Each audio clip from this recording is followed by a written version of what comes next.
Śrīla Prabhupada ki jai. Obeisances Babaji jai.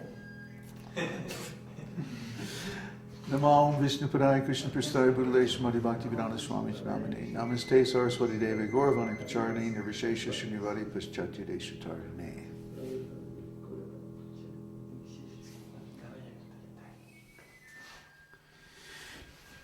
Hare Kṛṣṇa, everybody. Welcome to our Sunday Satsang for the 3rd of February.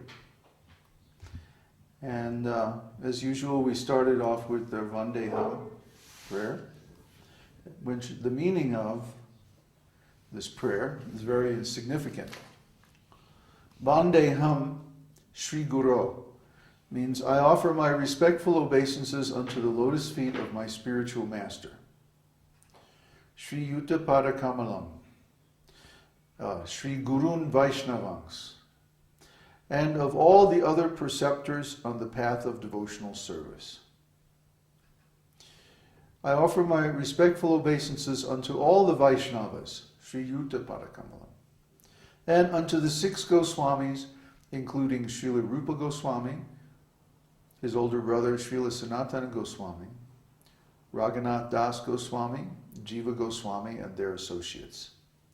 I offer my respectful obeisances unto Advaita Acharya Prabhu, Sri Nityananda Prabhu, Sri Chaitanya Mahaprabhu, and all his devotees headed by Srivas Thakur.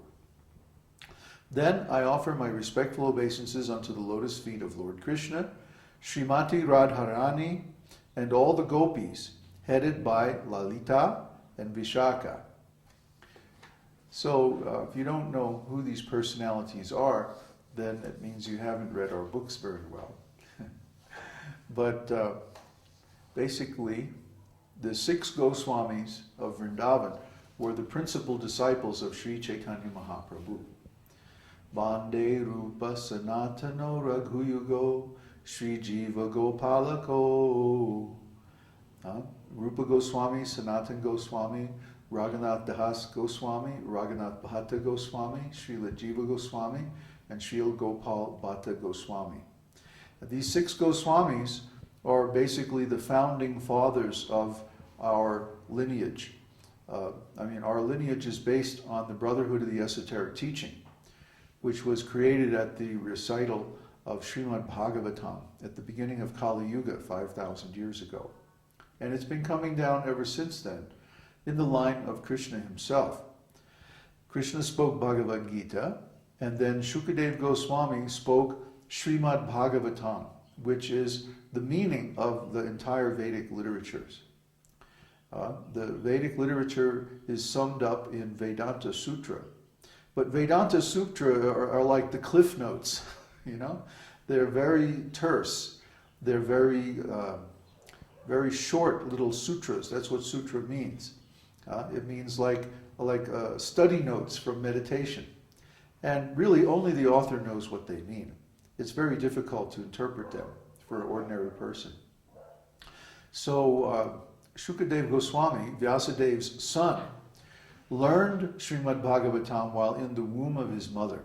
And then he spoke Srimad Bhagavatam to Maharaj Parikshit at the time, that's Arjuna's grandson, at the time of his leaving this world. And then shortly after that, Suta Goswami, who was present at the first recitation of Srimad Bhagavatam, spoke it again to the sages at Naimisharanya forest. Naimisharanya forest is a beautiful place right near Kurukshetra, where the Battle of Kurukshetra took place. So it's one of the sacrificial arenas of the Kuru dynasty going back many, many thousands and thousands of years. So this important Vedic literature, Srimad Bhagavatam, is actually the cream of the Vedas. In the Bhagavad Gita Mahatmya by Sripad Shankaracharya, the Vedas and the Bhagavad Gita in particular are compared with milk. And Krishna is like a cow. And Arjuna is milking the cow of the Vedas and getting the milk. The milk is understood to be the substance of religiosity. So if Bhagavad Gita is the milk, then Srimad Bhagavatam is the cream. It's the essence of the Vedas. So everyone should read Srimad Bhagavatam very carefully, and then you'll understand what we're talking about when we mention so many esoteric teachings drawn from the Vedas. It's not that we're making this stuff up. It's not that this is our opinion or our ideas. We received all this from our predecessors. Krishna, the 6 Goswamis of Vrindavan, Chaitanya Mahaprabhu, Srila Prabhupada. We're just repeating these ideas, and we're trying to explain them so that people, contemporary people, can understand them. Because these ideas are actually very difficult, very esoteric. The mic is drooping. I have drooping microphone syndrome here. How's that? Okay. So this esoteric teaching has been coming down for many thousands of years from impeccable sources. By impeccable, it means that their authority, their integrity is beyond question. Lord Sri Krishna is the Supreme Personality of Godhead himself. And then Arjuna was the greatest hero of the Mahabharata war. And he and his brothers then became the emperors of the whole world. And they were passing down this same teaching. Then Shukadeva Goswami is the son of Vyasadeva, the incarnation of God who compiled the Vedas. And Srimad Bhagavatam really is the essence of the esoteric teaching. And this has been passed down by the Brotherhood of the Esoteric Teaching ever since the great sacrifice at Naimisharanya about 4,500 years ago. Lord Sri Chaitanya Mahaprabhu appeared in Bengal, India, about 500 years ago. And he is also Krishna, but he appears in the mood of his own devotee in order to spread this process of devotional service, which is recommended in Bhagavad Gita. But without seeing an example, it's almost impossible for anyone to actually execute it because it's completely transcendental. It's not like anything that we have ever known in this world. Therefore, someone has to come from the spiritual world and reveal it. You can't figure it out simply by reading Bhagavad Gita. Bhagavad Gita is very nice. It's the summary of all the Upanishads. Therefore, it's sometimes called Gita-upanishad. But just by reading Bhagavad Gita, you would never guess that there are 9 processes of devotional service, beginning with hearing and chanting, remembering, serving the lotus feet, and so forth. You would never guess that the culmination of this process is conjugal love with the Supreme Personality of Godhead. You would never guess so many things. That's why it's really important to read Srimad Bhagavatam, because Srimad Bhagavatam explains all these things. Not only explains them, but then gives many examples from the actual pastimes of Krishna.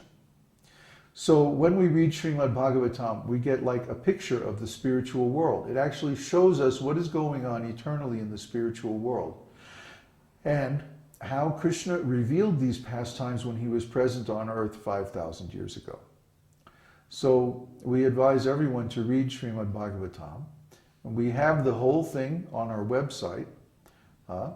You can link to it or you can download it, either way.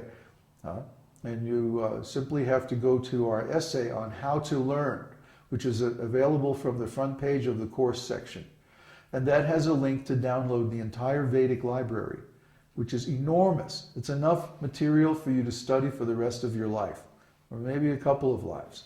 And by that material, by reading that very carefully and asking questions, relevant questions on our forum, then you can become expert in this Vedic knowledge. And you can also practice it and even teach it to others. So that's the aim of our esoteric teaching program. That's why we're giving these seminars. That's why we're going to so much trouble to train up our disciples. Simply, well, some of them are taking it nicely, and some are giving a lot of resistance. Some are getting the ideas very clear, and some are taking a while to get it. So actually, we have to give up all of our ideas about materialistic life. To understand this esoteric teaching, we talk very politely about changing your ontology from material to spiritual. Well, what does that mean? It means everything you think you know is wrong. Huh? Throw it out. Just take the Bhagavad Gita and pour it into your brain. Huh? That's what we're telling you, really, in plain language. Everything you think you know is wrong. The people that you think you love are actually your enemies. Be careful, because they're trying to mislead you. They're trying to trap you in material existence. So the association of materialistic people is deadly, because it brings us back into this material world where we have to suffer birth, death, old age, disease, and so many other nasty things. So don't come back to this material world. Get out.